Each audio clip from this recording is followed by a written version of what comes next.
안녕하세요. 교회의 질서를 잡기 위해 권고를 하고 있습니다. 오늘 본문은 고린도전서 11장 2절에서 16절입니다. 2절, 여러분이 나에 대한 모든 것을 기억하고 있고 또 내가 여러분에게 전해준 대로 전통을 굳게 지킴으로 내가 여러분을 칭찬합니다.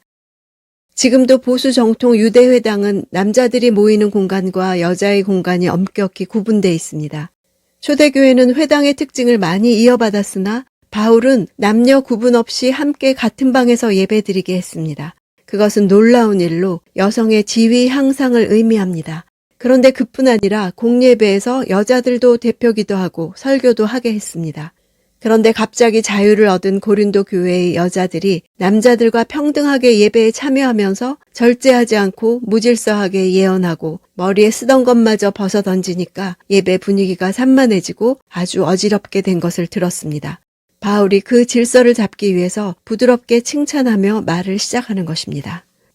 3절, 이제 나는 여러분이 모든 남자의 머리는 그리스도이시며 여자의 머리는 남자이며 그리스도의 머리는 하나님이시라는 것을 깨닫기 원합니다. 여기서 머리라는 단어는 근원, 원천을 의미합니다. 하나님은 그리스도의 근원이며 그리스도는 남자의 근원이고 남자는 여자의 근원입니다. 신적 질서는 하나님, 그리스도, 남편, 아내입니다. 하나님이 그리스도보다 우월하지 않으신 것처럼 남편도 아내보다 우월하지 않습니다. 하지만 그리스도께서 자기 아버지께 복종하기로 하신 것처럼 아내는 자기 남편에게 복종해야 합니다. 4절, 누구든지 남자가 머리에 무엇을 쓰고 기도하거나 예언하는 것은 자기 머리를 부끄럽게 하는 것입니다. 바울은 이 기본적인 관계의 질서는 기독교 예배에 분명히 반영되기를 원했습니다. 사람들이 공중 예배에서 어떻게 보이는가 하는 것은 중요한 문제입니다. 주의를 산만하게 하는 것들이 없어야 합니다. 그리스도인 남자들은 머리에 무엇을 쓸 필요가 없습니다. 이스라엘 남자들은 구약의 전통에 따라 하나님에 대한 경외의 표현으로 자신의 머리에 덮개를 썼습니다. 그러나 그리스도의 구속으로 말미암아 그리스도인들은 아담이 잃어버린 하나님의 영광을 회복하게 된 의미로 머리에 아무것도 쓰지 않았습니다. 그리스도인 남자가 머리에 덮개를 쓰면 그리스도 외에 다른 우선하는 존재가 있고 순복의 대상이 있다는 의미가 되므로 유일한 예배의 대상인 그리스도를 욕되게 하는 것이 됩니다.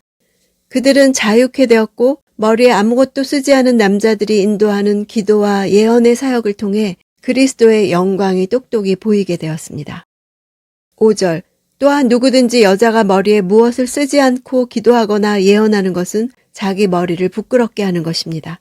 이는 머리를 민 것이나 다름없기 때문입니다. 신약시대의 예언이란 주로 성령의 영감에 호소하며 구약 성경을 해석하면서 성도들을 권면하는 것을 말합니다. 요즘 말로 하면 설교인 셈입니다. 여기에 머리에 쓰는 너울은 아랍인이 쓰는 베일과는 달리 여자의 머리만을 덮는 것을 말합니다. 모든 헬라 여성이 일상적으로 입는 보통 옷에는 이 덮는 것이 포함되었습니다.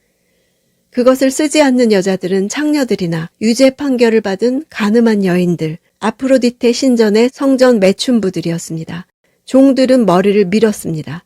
유대인들은 공적인 자리에서 머리 덮는 것을 쓰지 않은 여자들을 창녀로 간주해서 주요 이혼 사유로 삼기까지 했습니다.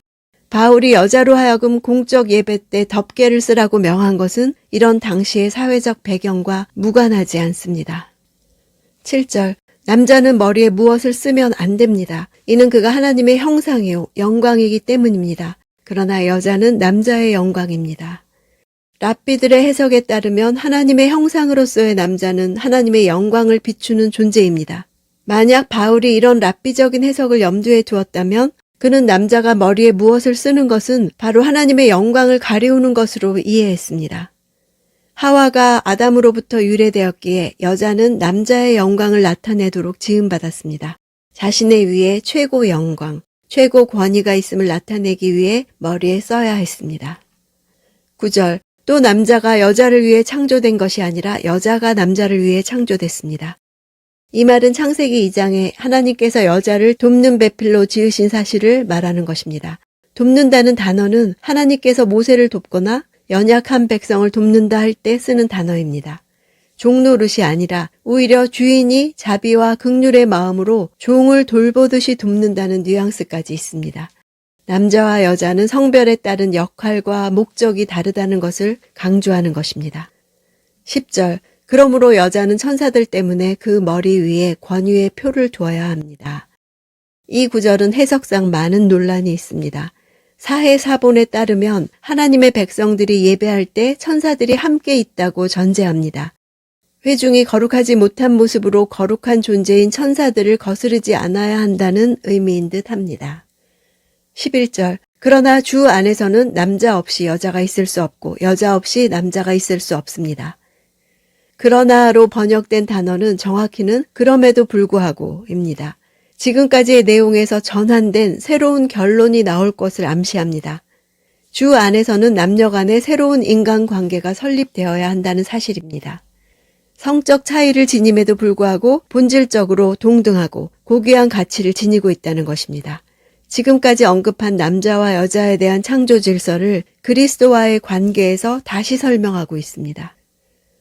12절. 여자가 남자에게서 난 것 같이 남자도 여자의 몸에서 났기 때문입니다. 그러나 모든 것이 하나님께로서 났습니다. 남자와 여자는 서로가 서로에게서 태어났습니다.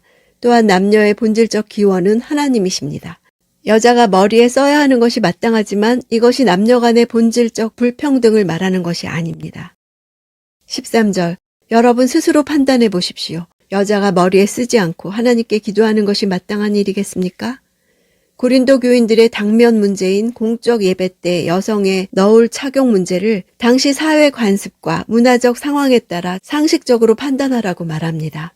판단이란 단어는 재판하다라는 아주 강한 의미의 단어입니다. 지금 당장 결단을 내려야 한다는 의미가 강조되고 있습니다.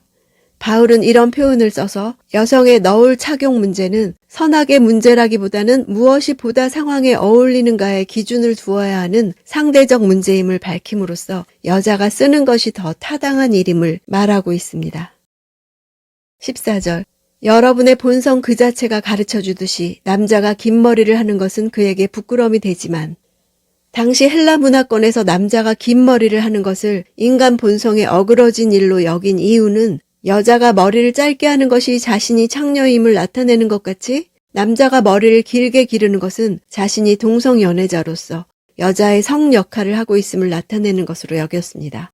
당시 헬라 문화권에서는 플라토닉 러브라는 이름으로 동성애가 범람했고 이런 관계에서 미소년들이 여자의 역할을 하곤 했습니다.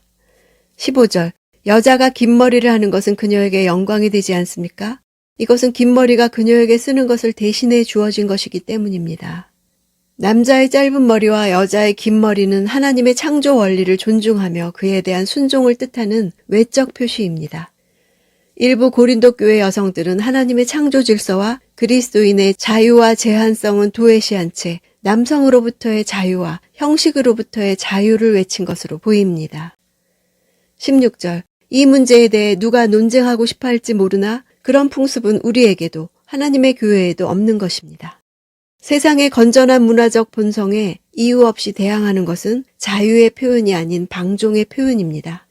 고린도 교회만 유독 이런 풍습을 주장하는 것은 자유가 아닌 방종이라고 하는 것입니다.